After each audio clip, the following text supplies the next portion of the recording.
RMC, le super afterien. Julien est avec nous. Salut Julien.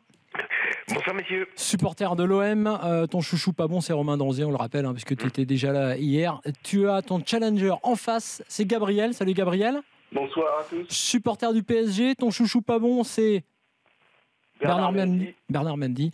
Oui. Pourquoi tu n'as jamais été pro? Tu dis que je suis moins bien coordonné que Matuidi, donc effectivement, on peut comprendre. C'est Daniel qui va être le monsieur loyal. Daniel, qu'est-ce que tu proposes Et ce comme soir, débat? les amis, plutôt qu'une confrontation forcément directe, parce que peut-être que vous serez d'accord, mais l'important, ce sera la force de vos arguments pour convaincre tous ceux qui nous écoutent et qui vont voter pour l'un ou l'autre. C'est une question et chacun de vous va pouvoir y répondre comme il a envie d'y répondre.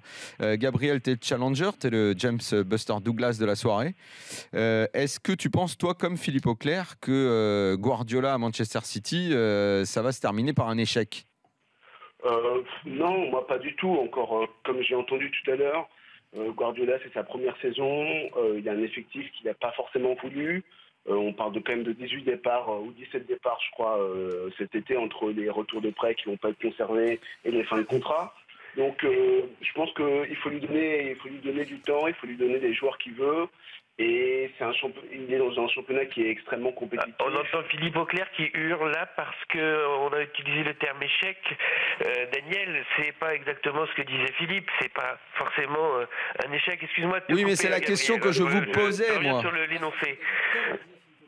Ah oui. Non, mais On oublie le comme Philippe. Oubliez le comme Philippe Auclair, je j'ai m'excuse eu mal même aux auprès de oreilles, lui. Philippe Je Auclair, disais, c'est la on question entend que moi je vous pose à tous les deux. Alors, tiens, Julien, vas-y, prends la main si tu veux. Attends, Gabriel a pas Non, il a fini, pas il a terminé. quand même le droit Vas-y, de Gabriel. 30 secondes de plus quand même. Moi, je voulais terminer en disant que effectivement, le match contre Monaco, c'est un échec en lui-même, mais le projet Guardiola à Manchester City peut encore grandir la saison prochaine et la saison d'après, quand il pourra recruter les joueurs qu'il veut, mettre en place sa philosophie encore et encore.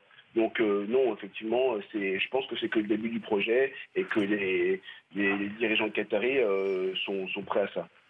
D'accord, Gabriel. Ils sont pas qataris, mais c'est pas grave. Question subsidiaire, ça peut rapporter un point. Nos auditeurs, ils seront sensibles. Qui était James Buster Douglas? C'était un boxeur. C'est un boxeur. Ah, ça je connais pas pour le coup. Merde. Allez Julien, Vas-y, même question Julien. à toi, tes arguments. Oui, moi je suis d'accord en fait avec Gabriel aussi. L'important c'est pas tant le résultat que la manière. Guardiola est un entraîneur de la forme, pas seulement du fond. Il a un langage tactique et il est venu à Manchester City parce qu'il aurait les moyens de faire ce qu'il voulait, la liberté. Donc il va prendre son temps et il va faire ce qu'il a envie de faire. Et après tout, même s'il ne gagne pas, moi ça m'est un peu égal. Ce qui m'intéresse, c'est de voir comment est-ce qu'il fait rentrer ses latéraux vers le centre du terrain ou pas. Comment est-ce qu'il arrive à faire jouer quelqu'un comme Sagna. C'est toujours très surprenant, cette collaboration-là. Comme quoi on peut tout voir dans le foot et c'est ce qui est formidable. C'est vrai que quelquefois, quand je vois Gaël Clichy qui dépanne en centrale, ça me pique un peu les yeux parce que bon, c'est quand même pas un gars qui a joué sa carrière. Enfin, c'est un latéral pur, donc le faire jouer en défense centrale, c'est quand même un petit peu risqué. Donc j'ai ces bémols-là sur Guardiola qui veut quand même tout le temps, peut-être trop souvent, replacer ses joueurs. Et forcément, quand on le fait souvent, il y a des échecs. Mais encore une fois, le projet va continuer à grandir et je pense qu'il va finir par réussir et remporter plusieurs trophées. Les champions, je ne sais pas, mais peut-être plus tard. Merci Gabriel. Gabriel, le challenger, on rappelle. Julien, le super afterien. Le champion. Compte Twitter de l'after, vous votez soit pour Julien, le champion, soit pour Gabriel, son challenger. Et puis, celui qui l'emporte rencontrera qui? Tiens, vas-y, Jonathan, vas-y. C'est Jonathan Macardy qui va faire le tirage au sort et qui va me donner. Là, je l'ouvre. Chaude, les boules froides. Non, elles sont toutes. Et il faut répéter tout le temps ça vient d'où cette histoire? C'est pour trouver la boule qu'on veut tirer, en fait.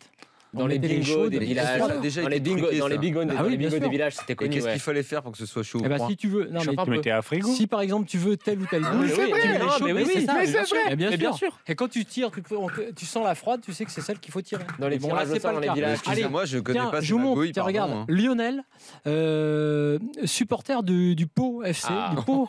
Ça c'est déjà fort. Le Pau FC. Trop avancé sur ma ligne de but, c'est pour ça qu'il n'est pas devenu gardien professionnel. Comme Jean-Louis Tour.